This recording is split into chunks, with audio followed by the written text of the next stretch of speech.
L'histoire des Juifs d'Eretz Israël, racontée par Gérard Inger. Le XVIIe siècle dans l'Empire ottoman n'est plus un siècle conquérant comme le précédent.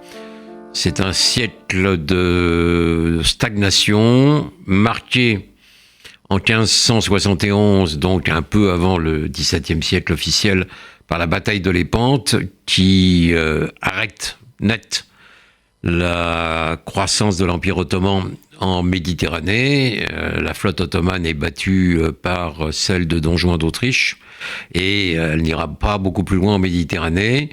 Et le XVIIe siècle se termine pour les Ottomans en fait en 1683 avec le siège de Vienne, qui est leur dernière grande offensive et qui se traduit par un échec puisque l'armée ottomane est arrêtée devant Vienne.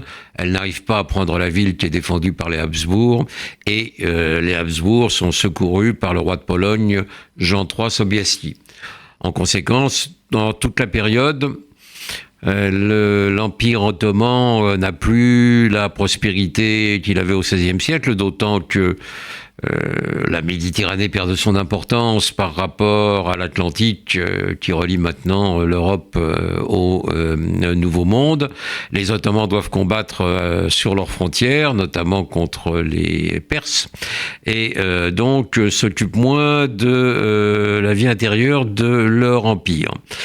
Dans cet empire, la Palestine, Eretz Israël, est une province pauvre parmi d'autres, et elle perd donc de son intérêt stratégique qu'elle pouvait encore avoir le siècle précédent.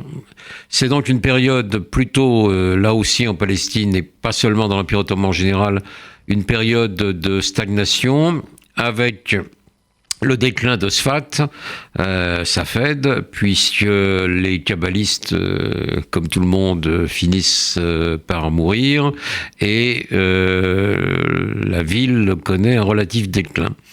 La région, la Galilée, est quand même relativement préservée parce que à sa tête, on trouve maintenant un émir d'origine druze, Fakhr el-Din, le second du nom, qui a tendance quand même à protéger les Juifs.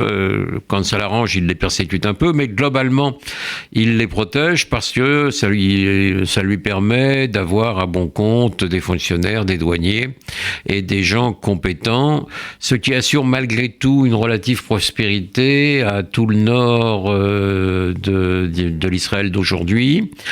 Et Jérusalem s'en tire encore pas trop mal parce que arrive là Isaïe Horowitz, un rabbin pragois, qui a écrit, qu'on appelle le Shelah, du nom de son principal ouvrage, Shnei Lorot Haberit, les deux tables de la loi, qui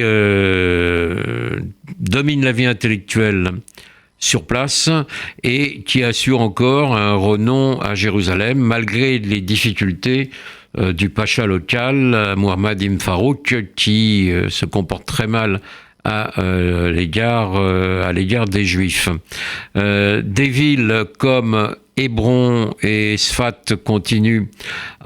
Hébron et Gaza, continuent à avoir une communauté relativement importante, dans la mesure où Gaza sert de pont entre l'Égypte et le reste de l'Empire ottoman via la Syrie. Et donc, au XVIIe siècle, c'est à peu près le seul moment où on trouve à Gaza une communauté juive d'une certaine importance. On va voir qu'elle va jouer un rôle parce que on va trouver maintenant dans la région un phénomène qui va être ce qu'on appelle le sabbatianisme, c'est-à-dire l'arrivée d'un faux messie, et l'arrivée également de juifs polonais qui viennent en Eretz parce qu'en 1648, on assiste en Pologne à une situation dramatique. Le pays est envahi par les Cosaques de Bogdan Chmelnytsky, qui massacrent tous les Juifs sur son passage. Et c'est une véritable catastrophe, la plus grande depuis l'expulsion des Juifs d'Espagne. Et ça va créer non seulement en Pologne, mais dans toutes les communautés juives, un traumatisme fort qui va se traduire par une attente messianique dont Sabbatai Tzvi va bientôt profiter.